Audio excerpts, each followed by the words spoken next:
Hey, everybody, welcome back to the Rule Your Pool podcast. This is a special episode. This is episode number 27. I'm your host, Eric Knight, and today we have the owner and founder of Orenda, Harold Evans. Harold, thank you for joining me. Thanks for having me.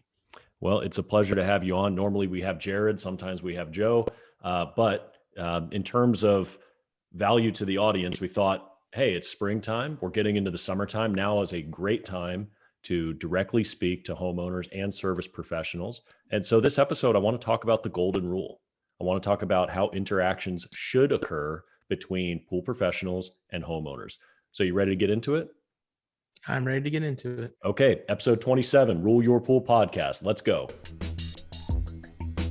Welcome to Rule Your Pool, the podcast by Orenda that explains and simplifies pool chemistry so that anybody, regardless of experience, can understand it. I'm your host, Eric Knight, bringing clarity to these subjects so that you can bring clarity to your water. If you're ready to rule your pool, then let's go. Harold, you've been in the pool service trade longer than I've been alive, 1984, right? That's correct. Okay, and so I'm guessing you've seen a lot of change over the course of all of those years in this industry. Tell me a little bit about that. Top to bottom, probably up until about 10 years ago, we were standing in the mud as an industry with not much change. I think electronic controls started to get more reliable. Variable speeds came much later, but the evolution of rapid change going on in our industry currently is 10 or 20 fold to what it's been in the last 20 years. So call it the last 10 years has been probably the greatest acceleration, just here in the next few months. Variable speed pumps will be required. No more optional single speed 2.5 horsepower pumps out there. So what does that mean? A homeowner may not understand the difference. I certainly don't. Many states have been progressive. Texas has not been one of those that require variable speed efficient pumps. There's a dramatic difference in the electrical consumption. I think someone told me that the total consumption of swimming pools in the state of California amounted to an entire generating station. So big Wow. suction of the system.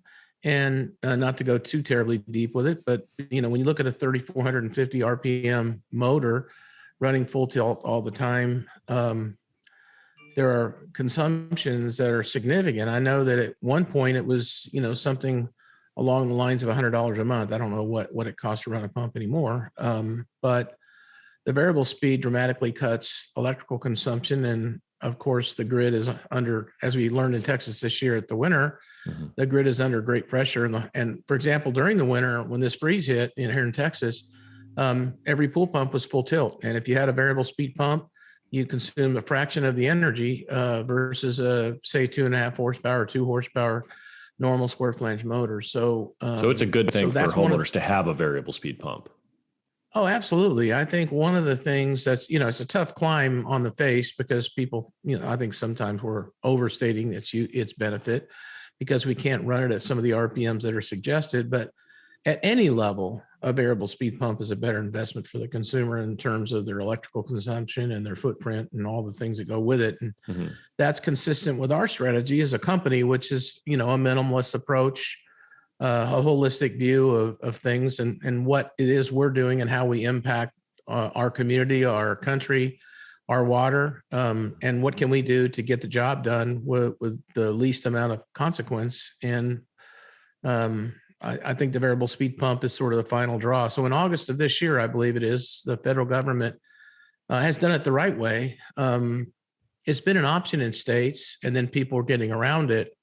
Even in California, they bring them in from out of market and violate the local laws and still put in a normal pump motors. And so now the mandate has come to manufacturing. So that's how you cure the problem. In fact, I had a call day before yesterday that we had a back order of, I think, 8 Whisper Flow pumps that were canceled because they're no longer going to produce Whisper Flow pumps. So when the federal government required nationally that manufacturers stop producing these energy hog pieces of equipment, then that's obviously the fastest and most expeditious way to change an industry. So Texas, get ready or not, it's not going to be an option for you to put a variable speed pump on. It's either going to meet the minimal requirement of horsepower or be variable, and that's that.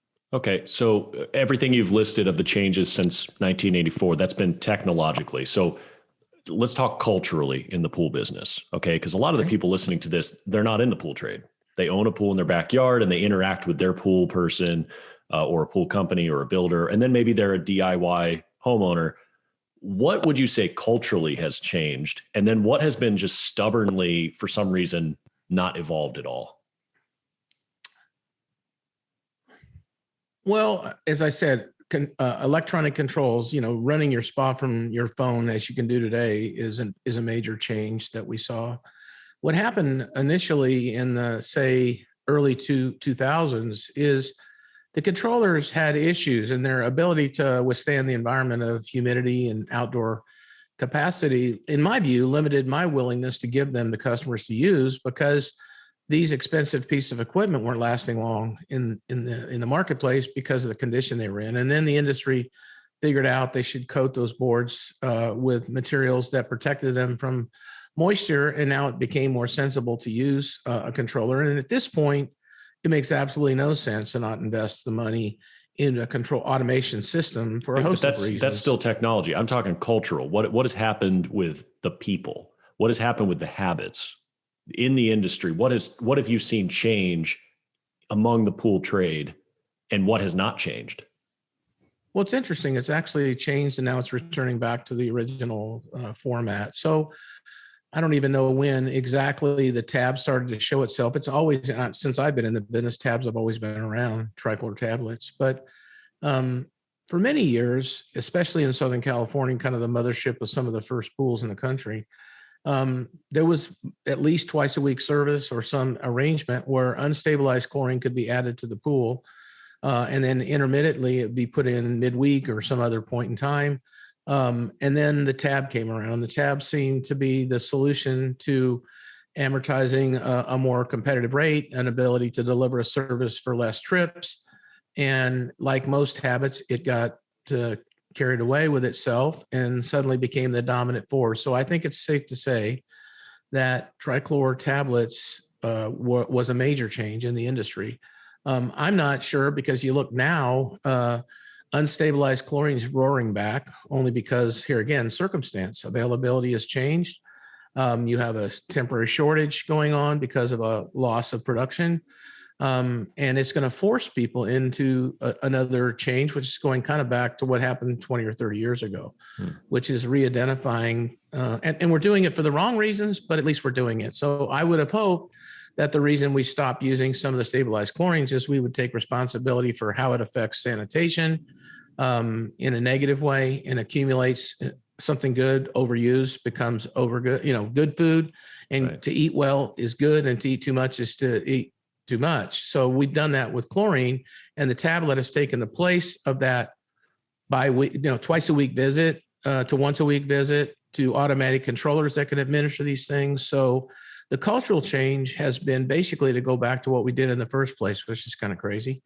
I think that what will come out of the this ultimate shortage that will subside here in the next few years is we're going to have a more controlled use of our additives, and I hope that they begin to look at the culture of less is better, and why are we putting a given constituent in the water, and what are the consequences of that decision. So I think the aptitude for the pool industry and the pandemic certainly has accentuated the value of our industry at a time that a lot of industries have struggled, but I think we've become kind of mainstream because of it. So it's my opinion that the post-mortem of that event will be an industry that has more and more people coming into it that are mindful, that are willing to educate, which has kind of been something that our industry struggled with as a professional side. Some of our homeowners know more than we know as professionals, and that's just their willingness to learn more about what they're doing. So I think the pool service trade is going to have to shift some of its habits and kind of look at some of the things that we've done in the past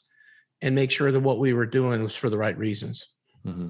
No, I think that's good. I've noticed, in my few short years of being in this industry, that old habits are still dominating, but there is a change coming. People are starting to recognize that you can't just keep treating it like you did in the 80s and 90s because the tap water has changed.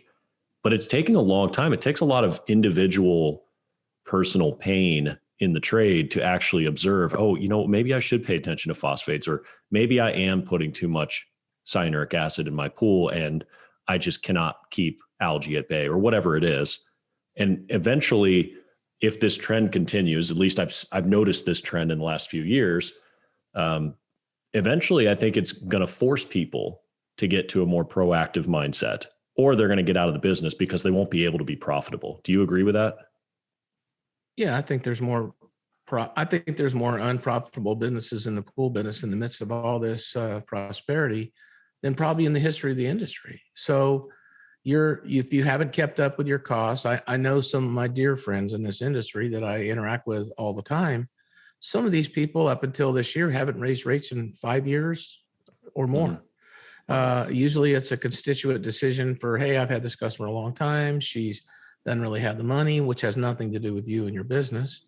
I've always said you kind of have to separate the human side of you from the business side, not in a less compassionate way, but to say that if you want to give to charity, I think you should. It's a good thing. When you give to charity, it's part of your business practice. You become part of the charity receiver, so you can't make it.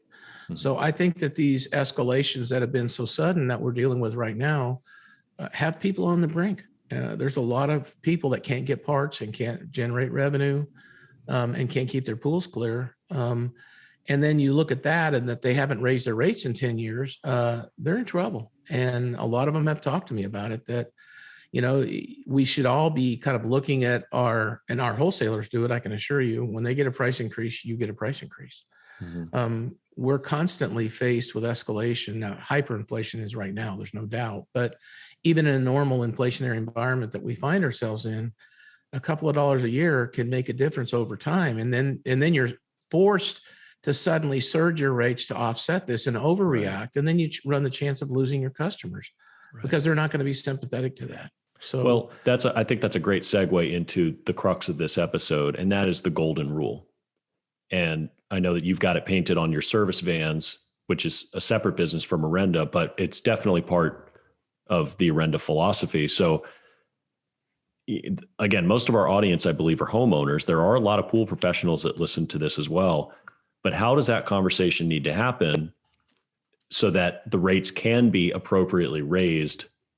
Not gouging by any means, but raise it appropriately, but have that conversation with the customer in a golden rule sense. How do you think pool professionals should have that conversation with their homeowners to make sure that, yes, they can stay in business and still do a good service? Well, I think first and foremost is it revolves around trust, being a trusted source, being a trusted, reliable person. I think a lot of things distract us from our ability to be able to be successful. And what ends up happening is we postpone. It's kind of like communication. If something's bothering you, you don't talk about it in a relationship. Suddenly you explode like a volcano and you think, what in the heck is this about? Well, it's because of all the things that led up to this day that finally ended up coming down in the form of a conflict. So I don't think we've done a great job. As an industry, we're horrible communicators in general. We just don't like talking to people. Most service people I know would rather have pools that are unoccupied with people that want a perfect job and they want to do a good job, but they don't want to really interact with people. They don't want to kind of communicate things. And I think that's one of the big issues that we face. And the golden rule, I think a lot of times if you don't communicate with people, then the unintended consequence of miscommunication is the result. So the golden rule is nothing more than being the receiver of your service. And just as a parlay, I've been watching the forums, which I consider to be on Facebook to be a somewhat constructive forum. And Eric, you and I talked about this privately the other day. When I start to see the level of cynicism and the adversarial approach that I see on these forums about bad customers or bad pools or whatever, I think there's a cultural thing going on here that's very unconstructive and it's very hurtful to the growth of our industry. I love my customers. Some I don't love as much as others. And if I don't love them enough, then I just part with them. And I think some people keep people longer than they should. They're not compatible with one another and they put up with it for cash flow reasons. And then they start acting out as a result of that. So I hope, I fear, but I hope that it's not happening at the level I think it is. But I see cynicism more than I see optimism about customer service and what the golden rule is. If you think about the fact that you're complaining about your customer all the time for whatever reason, sometimes for good, sometimes for not, it creates a mindset where suddenly you're not the receiver of your service. You're just the guy that's trying to figure out, or gal who's trying to figure out how to make the most and do the least and come out of the backyard with whatever your trick of the day is to get you there. And, I try to tell the industry that I try to treat my pools as though my grandchildren are swimming in them. I love my kids, but I love my grandkids more. And I think that rule, for those that have them, know, would we treat our pools the way we treat them if it was our family and our flesh that was involved in ingesting these products? Recently was, posting of a product, which I'll remain anonymous, that has no business in a pool. If you read the SDS sheet, and by the way, all of you should be doing that, including homeowners. What does this product do? What's its impact? What's the impact it has overall? That's all golden rule, right? So if we look at complaining about making less margin or people putting pressure on us, how do we change that culture? The way we change that culture is to be a fiduciary instead of a service provider that's trying to extract money from people, right? So the idea here is that the golden rule says, I'm the receiver of my now said service. What is my intent? Am I trying to get more than I deserve? I've heard people bragging about getting whatever the market will bear. I don't agree with that. You're your conscience and you know what your normal margin is. And before the pandemic, I hope that you're charging the same prices by and large, given whatever impositions for availability you have to offset. But I hear people celebrating, $1,000 markups over normal margin. That's not golden rule behavior. That's predatory behavior. And it's not fair market. It's taking advantage of a situation that will end up costing you in the end. So golden rule. Well, to be fair, that's definitely not a majority of the trade. There are some people that can and do that. And I'm with you on that. It is predatory behavior, but that's definitely not the norm. That's the exception. That's arguable. I it think depends on where you are, I guess. Yeah, I think it's happening more than we'd like to think. And is it? I feel that because I listen to people telling me these things privately, which I don't discuss in an open forum, and I would never name who I'm talking to, but it's like a get over on somebody thinking about what you can do. And I think part of the reason that you feel that way, years ago, one of my pool builders said to me, Harold, the reason you're not mad about why you have a warranty problem when you have one is because you have margin invested in your product that you produced that allows you to go back and freely go back and fix what it is that needs to be done right. And the difference is, if you thought you didn't make enough money because you didn't structure it right, you didn't account for your costs, it took you longer than you thought, whatever it is, and then you have to go back on warranty, it's an imposition in your mind. If you've made a good margin, a solid margin on what you did, and you have the expected warranty and you exercise that warranty, that's a perfect transaction. And if you're not charging enough in the first place, for whatever reason, or if you're charging too much, it isn't for a different reason, at the end of the day, you feel that you should give the customer back what they deserve, what you would want if you were the receiver of your service. That's all that is turn yourself around. And I think as a business owner for many years, one of the unique views that I've had that I think helps my company is I try to take a position of neutrality in providing service. What have we done as a company? More importantly, what could we have done different or better to stop this event from I'm managing from happening?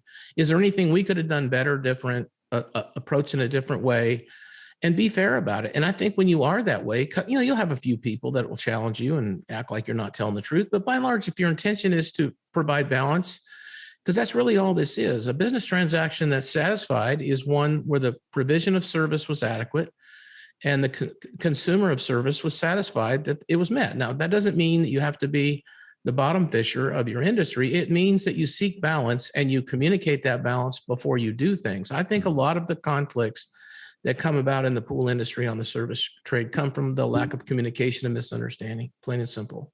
Well, I agree with that. People have a fractured expectation.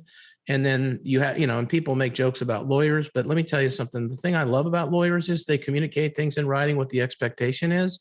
And so there's no gray area of what and as all the manufacturers tell us, if you have an event that is catastrophic or significant and you don't reduce it to writing, it didn't happen. So everything that we do as an industry, we talk to people about things. We don't document things. We don't put it in our notes. We don't send them notes. And so then it becomes a he said, she said conflict that was avoidable with communication.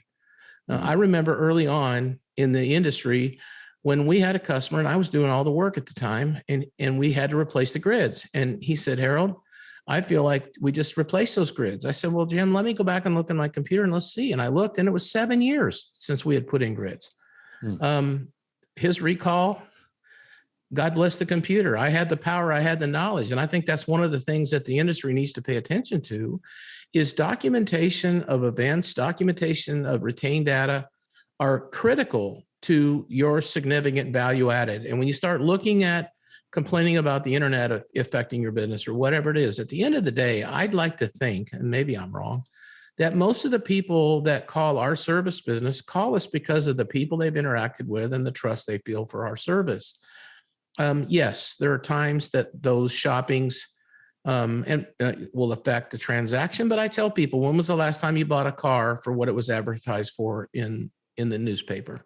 You don't know what you're going into. You're hiring me to be your fiduciary to put the properly sized, properly operated and warranted product. And if you focus on that service and what you provide and the assurances that you take care of your problems, then that's the things you should be talking about and not talking about whether there's some higher or lower price for a given product. I'd like to think most of the people that call the pool surgeon call because they ask for Cecil, they ask for Matt, they ask for whoever, because that's the person they trust. And I think that we have an absence of trust in general in our trade. And part of that comes from things customers have done to us and vice versa. Well, I would agree with that. And that's a good segue into the last sort of topic for this episode. And then in the next episode, we'll talk about more of the philosophy of what we do at Orenda. Is the customer always right? And if not, what does the golden rule applied to that transaction, that conversation, that, the transaction of money changing hands for a given service? How does the golden rule play into this if the customer's not right? Who is supposed to be responsible for getting that back on the right track? Is that the burden of the service professional, or, what kind of expectations should each party have in an ideal pool service and homeowner relationship? Well, I don't think we're putting enough thought into who we let into our business in the first place as a fundamental observation. Okay, expand on that. We take people into our business that call us and want a service, and we think we're going to go make some money doing whatever it is they want us to do. And I don't think we pay attention to the signs. And a lot of the problem conflict customers show themselves early on. What I've always said is that if you're hard to deal with when you have a problem, what's it going to be like to collect money from you? If you're in trouble and your pool's leaking and you need it fixed and you're obnoxious and disrespectful and unkind, then what's going to get better? I mean, I get there, you don't know what happened in their life to put their mood in the mood it is, but I think it's important that first contact with a service company sets the trend for everything. And I think we have less conflicts at the pool surgeon because a lot of people never show up on our system because we don't let them in.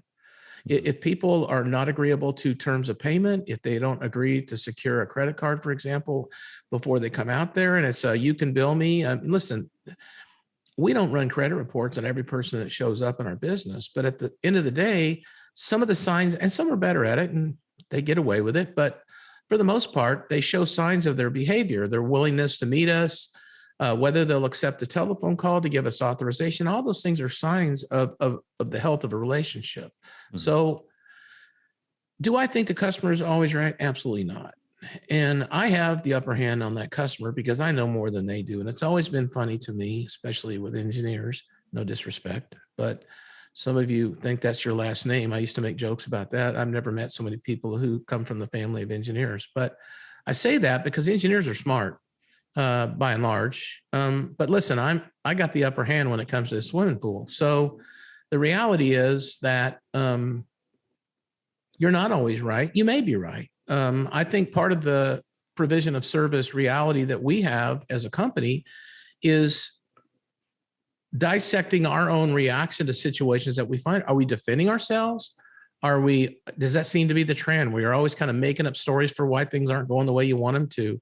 Is there a pattern in your experience as a service provider that seems to keep showing up? And what is that about? For example, we're bad about going out and wanting to help people and not really securing the terms of payment.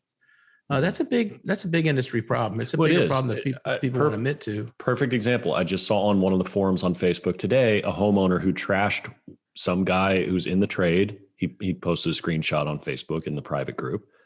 And this homeowner just trashed them, gave them a 1-star rating and said, non-responsive, extremely rude over the phone, blah, blah, blah. Well, he responded and said, you've been 90 days overdue on payments. We've contacted you multiple times. You refused to return it. And only after your pool turned green did you call us and then had the urgency. You still didn't pay us. That's why we dropped your service. But a homeowner like that may be a problem in other aspects. And those signs should have been present early on. And I think the respect thing goes both ways. So to all of the listeners here, we're not pointing fingers at anybody because I'm sure the vast majority of you are very kind people. Kindness flows both ways and respect flows both ways. So while there is some inexcusable predatory behavior that's going on in every industry right now, including the pool business, although to me, it seems like the exception more than the rule, but Harold says that's debatable. Be that as it may, everybody's trying to make a living. And one of the bigger problems that is certainly brought up on the forums, and I'm not in the pool service business, but people will buy things online, like equipment online, and then ask their service professional to install it. Well, Harold, you don't do that. Why do you not install something that was purchased online? Actually, we do. You will? You will do that now. Wow. We didn't for years. And, well, I'll tell you why it changed, because I think every time you present a point of friction that's about yourself, you run the risk of having a conflict with your customer.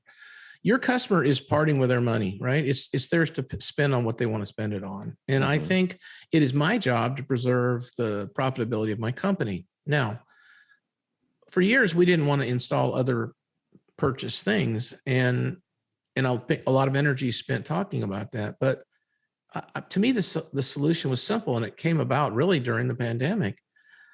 You couldn't get most of the products that you want. We've been fortunate to have quite a bit of stuff to put on, but for the most part, there's a huge demand that exceeds supply. And so people went out of market because they were forced to. And so why would I penalize somebody that was desperate, that didn't want their pool to turn green, when really all I want to do is make sure that whatever I sold has the margin on it that I wanted it to have. So what we decided, rather than be conflicted with people about it, yes, the equipment warranty is theirs to manage who they bought it from. We're going to manage and we're going to warrant the installation quality. Okay, so you've adapted it, is what you're saying. Yeah, we have warranty station status for things we put on, but we don't afford that warranty station status to people that buy their own products. That's something they chose to do. But what we will do is look at, for example, I'm putting on a pump and I look at what I want to sell a pump for, what my margin is, what my markup is, what my costs are, and what the net to that customer is. We have a lump sum billing system. I know exactly what that is. So I back out my whole good costs. I recognize what that sales price would be less that whole good.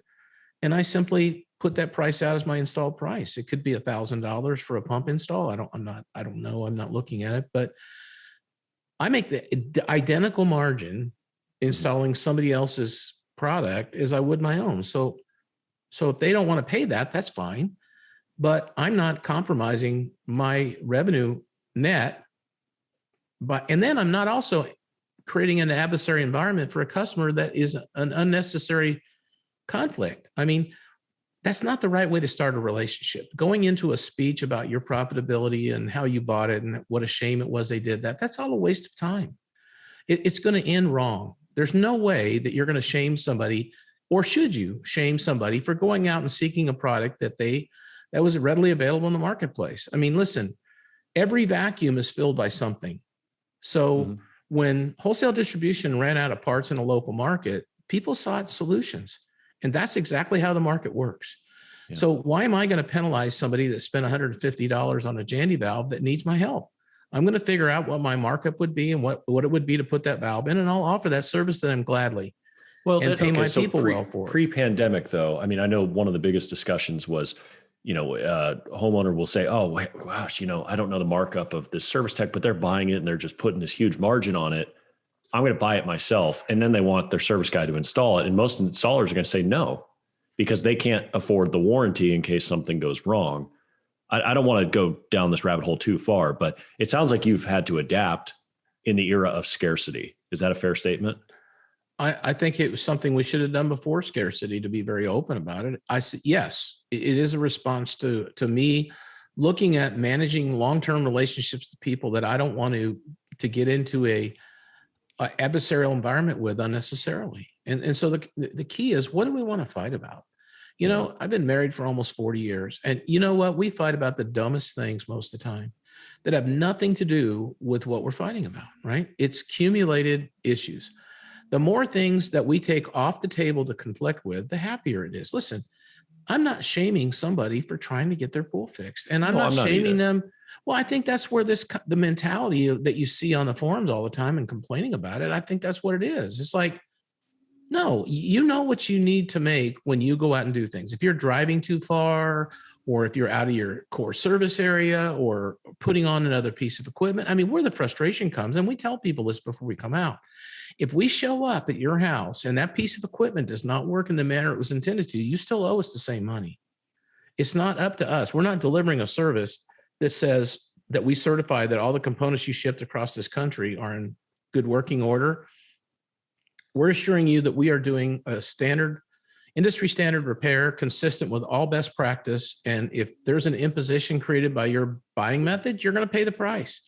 And I've had this happen to me all the time. I'll buy something that I need to try on, and then who's going to pay the freight back? I mean, then it isn't so cool, right? Then it would have been better to go down the street and put something on and make sure it's what you wanted and walk out of the store with it. So I think it's just important to document expectation before. What I think is the biggest fault of the pool industry is we don't communicate and document. The thing I've always said, and you've heard 100 times, Eric, what's the difference between a prophet and a liar? It's timing of conversation. That's it. Yeah. Are you talking about it before it happened? Or are you talking about it after it happened? If you're talking about it after it happened, they think you're defending yourself. And I don't care how lily white you are about it. The customer thinks you're making things up to defend your practice. So it's important to tell people the things that can go wrong before they go wrong. And if you're going to put in something that somebody else has provided equipment, you say, listen, you're assuming risk here. I want to tell you upfront. You are assuming risk that thing you bought didn't get busted up in shipping, that all the components are in the box that need to be there, and all the things that go with that. You're going to owe me for a service call, whether it's there or not.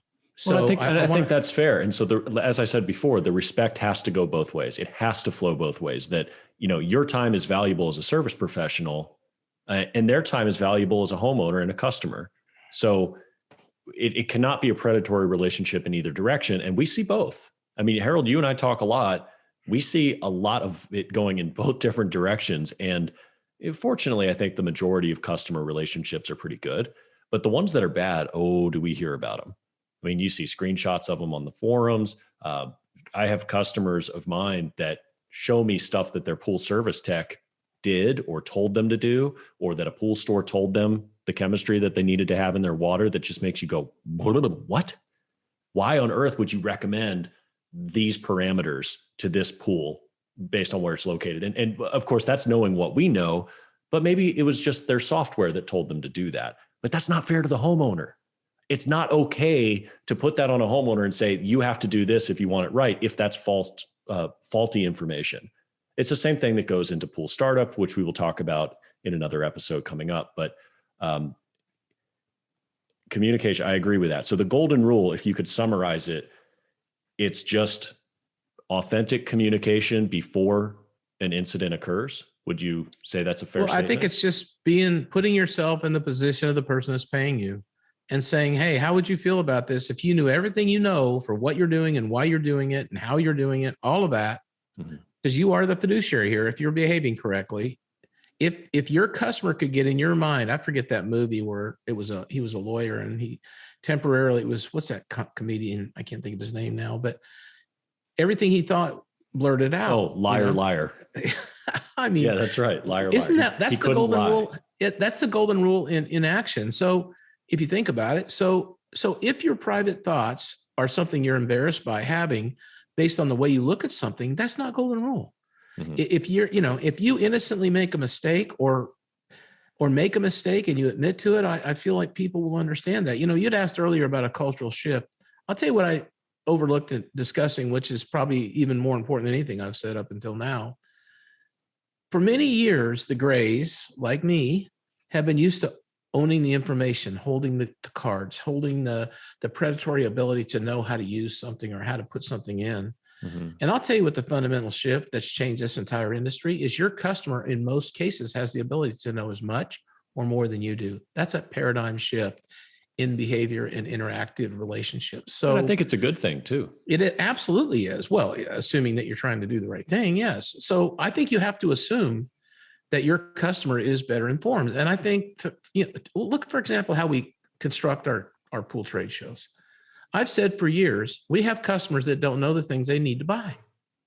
We sit around on the last day of a trade show, grumbling at the trade show for keeping us an extra day, and nobody comes. Okay. It becomes a day that all the reps talk to each other. It's just one big catch-up session. Okay. So what stops us as an industry from opening the last day that nothing's happening anyway to pool homeowners? Because we are kind of arrogant, no disrespect meant, about bringing those people in and letting them understand the things they might want that we sell. Why are we overlooking? Look at how the internet's changed everything. People are learning about things that we knew everything and they knew nothing. And that is no longer the case. So the better we do, and that's why we do so much education at Orenda. I think education is power. I think it's relationship binding and trust building. And at the end of the day, why don't we as an industry invite our consumers in to understand the features and benefits of our controller or how this chair works or whatever it is. It doesn't, chemical works. It doesn't matter what it is. And have more respect for the fact that they're going to drive this. And if you don't believe that, just look at the phenomena of salt in the pool industry. This trade has disliked salt for years. Okay. Plain and simple. Builders like it. Service guys complain about it for the most part. Not all, but and gals, both. That was a complete consumer act. My super smart orthopedic surgeon nephew, who has a degree in science, called me one day and said, Uncle Harold, I want to tell you, I'm getting one of that no chlorine pool. I said, oh, really? What pool is that, John Mark? He said, oh, it's that salt pool. What does that tell us? That tells us that somebody, rightfully or wrongfully, truthfully or untruthfully, put out there that to a doctor who's a pretty smart guy who takes body parts, puts them back together again, was convinced he was swimming in no chlorine. And so what did that come from? That was a complete move. Consumers changed the industry and forced people to provide it. I'd like to think that's part of that's going to come out of what happens with Orenda eventually is the consumers want certain things that they read about them. They see that it makes sense. They ask for it. Maybe the trade pushes back. Maybe because the trade sees it's going to cost them more money and they see it as an imposition of their margin, which isn't the right way to look at it, but it happens a lot. It does. So I think that, the whole information exchange is in hyperdrive in the pool industry. And if you run around thinking that you're the only person that understands what you're doing and that your consumer has no clue what you're doing, think again. Well, as long as you're being honest, information is great. The more education you can provide or share, the better. And for those of you listening on the Orenda app, everything that we publish is cited and it's validated before we publish it. And it's in the articles section or in the procedure section in the main menu of the app. So all this education is there. A lot of it has nothing to do with what we sell. In fact, most of it has nothing to do with what we sell because we just want general information publicly available for what this water chemistry actually is. And to us, the best customers are the most informed ones. I love it when a homeowner asks me questions. In fact, I had a chemical engineer homeowner call me yesterday. True story, out of Virginia. And if you're listening to this, thank you for your call because you were asking some great questions. At that level, a chemical engineer is telling us, you've made sense of what alkalinity is in ways that he didn't even know. Well, that's really powerful to hear. And it's not that we know the chemistry any better, it's that we are able to put it in a practical sense. I love having homeowners that are informed because it's not always going to be about selling product.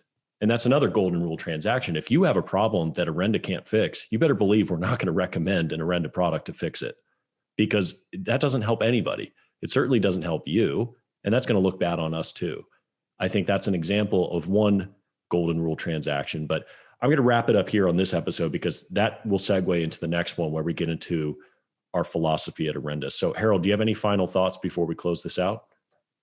I think my final thought is that when I was in school, I had a professor who I really didn't like much. He was a pretty tough guy, survivor of Auschwitz, Dr. Steiner. And what he said in that class was his definition of intelligence was the ability to adapt to novel circumstance.